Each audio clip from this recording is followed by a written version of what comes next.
really beneficial. For example, updating reference pricing for the first time in 14 years, or sorry, first time in 11 years. It was 2014 last time we did it, so that's a big deal. Permanently fixing the death tax. We took the exemption up to $15 million for those family farms and ranches and then indexed it to inflation. That will mean $200 billion in farm assets can go to the next generation and not the federal government. So that's a big deal to be able to pass on the family farm or ranch to the next generation. We also have double the amount of money that's going into programs like the Foreign Market Development Program or the Market Access Program to be able to promote trade.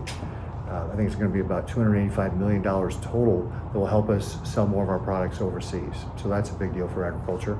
And then support for biofuels.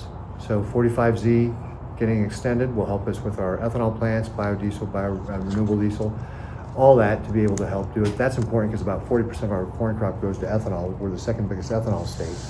So that's a big deal for that.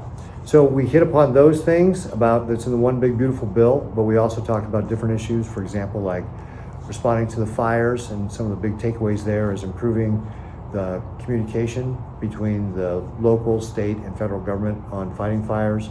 Also the importance of federal funding support to be able to help locals be able to have the resources, and making sure we're doing a good job on that. So that's one of the things that we'll be taking a look at with regard to that, and just making sure we got good coordination between the feds, state, and local folks when it comes to addressing that. So that, and then mental health also became one of the topics. And this is, again, when I was governor, we talked about this a lot. Things about how we can, leverage things like mental telehealth, how the federal government's going to support that, and that sort of thing. So those were just some of the high-level topics that we talked about over the course of the little over an hour. We talked broadly about continuing to promote biofuels. We didn't specifically talk about sustainable aviation fuel, though I did mention that I've got the Renewable Fuels for Ocean-Going Vessels Act, which would give cargo ships the same sort of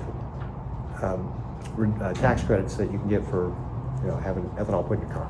So we want to continue to promote that. That's a big deal for Nebraska. We also talked about trying to get E15 all year round through legislation, because while we've got the EPA to give us the waiver on that needs to be a legislative fix. We came very close to passing that last December. This is Deb Fisher's bill. I support it. We're going to continue to work to try and get that passed to be able to help out our farmers. And again, my experience in having been governor and seeing how long it takes to get some stuff passed, it's just about consistent, persistent pressure. So we just need to continue to educate people, get more people on board with passing it. And it's not just that we've got opposition from Democrats. We have to get some of our Republicans on board too. So it's just a process, and you just got to keep working on building that support. So I would say that that's actually consistent when I've been talking to folks, is that people are willing to give the president an opportunity, and he's delivered on things like the UK trade deal. So for example, the United Kingdom has agreed to buy $900 million more a year of our ag products. They're going to preference buying our ethanol, which is a big deal. Again, part of like finding more markets for our products is what this administration is doing that the last administration did not do. We had 4 years of agricultural trade deficits under the Biden administration because they didn't promote our agricultural products. Now we've got an administration that's actually making this a part of the trade conversation.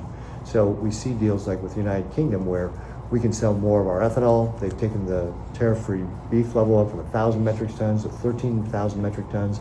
So that'll create more opportunities for our cattle ranchers. So this is part of what we need to do. It just need to continue to deliver those wins. Yeah, this administration is actually trying to open up those opportunities. I just mentioned the one for the United Kingdom to be able to sell more of our agricultural products. I was on a call with Brooke Rollins where she was talking about the European Union lowering some of their tariffs on our ag products, and now it's our job. Our job is the USDA. She was saying to go in there and sell our agricultural products in the European Union. And that's, of course, a big market of 449 million people. We've also got India, which is very protectionist when it comes to agriculture. Getting them to open up is going to be a big deal if we can get that accomplished. So it is about, frankly, an administration that's actually looking to open up markets for our agricultural products, which was not the case over the last 4 years. We had farmers and ranchers, we had the fire chief, we had people representing law enforcement, we had people representing public power. So it was a broad cross-section of community leaders to be able to talk about the different issues. We didn't get into that so much as talking about just making some of the legislation we're working on to try and make sure public power is treated the same way as the rest of the power grid. Nebraska is unique in that we're almost 100% public power, And so we want to make sure that we're getting the same benefits that other power companies are getting for making these investments in building out power capacity.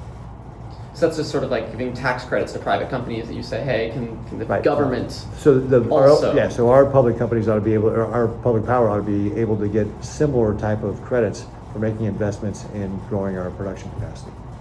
Well, I'm a big fan of real meat. So what you're talking about happened at the state level, and I'm not familiar with all the aspects of that legislation. But I think one of the things that we have to do is go out and promote that, beef is the most nutritionally dense food you can eat, right? You get as much protein in 3 ounces of beef as 3 cups of quinoa. And I don't think anybody wants to eat 3 cups of quinoa. So we just need to go out there and just really educate the public about how beef is an important part of a healthy diet and how it's so nutritionally beneficial. And that's part of what we need to do as an industry and what we should be doing as a state. So I think we need to tell people that this is, real meat's good for them. President Trump got elected to clean up the border mess. He has taken illegal crossings down by 94%, and in the One Big Beautiful Bill, we passed a lot of money to be able to help clean up this mess. So for example, there's $46 billion to complete the border wall system on the southern border. So it's not just the wall, it's the fiber, it's the cameras and sensors to be able to make sure we can control that border. That's part of it, but there's also money for things like detention facilities, to hire more agents, to hire more judges, to process the backlog of court cases that are out there. And so this detention facility is part of the overall plan to try and clean up the mess the Biden administration left here. The WEC facility, the work ethic camp down in McCook, to me, I was not involved in the decision here. This was a deal that was talked about with Department of Homeland Security and the state. But from my time as governor, it seems that this facility would be really well suited to what Homeland Security needs to do with regard to detaining people. They're generally going to be more lower risk, which is what the work ethic camp is. It's a low, risk type facility for low risk offenders. And so I think this probably fits pretty well with what Homeland Security is wanting to do. So, obviously, like I said, the Department of Homeland Security worked with the state on this, but just on the surface of it, from a high level looking at it, I think this is a pretty good deal for Nebraska. It's going to be, mean continued investment in Nebraska and continued jobs. And I think it's a facility that will suit well for the job that we have to do to address all the people who came to our country illegally.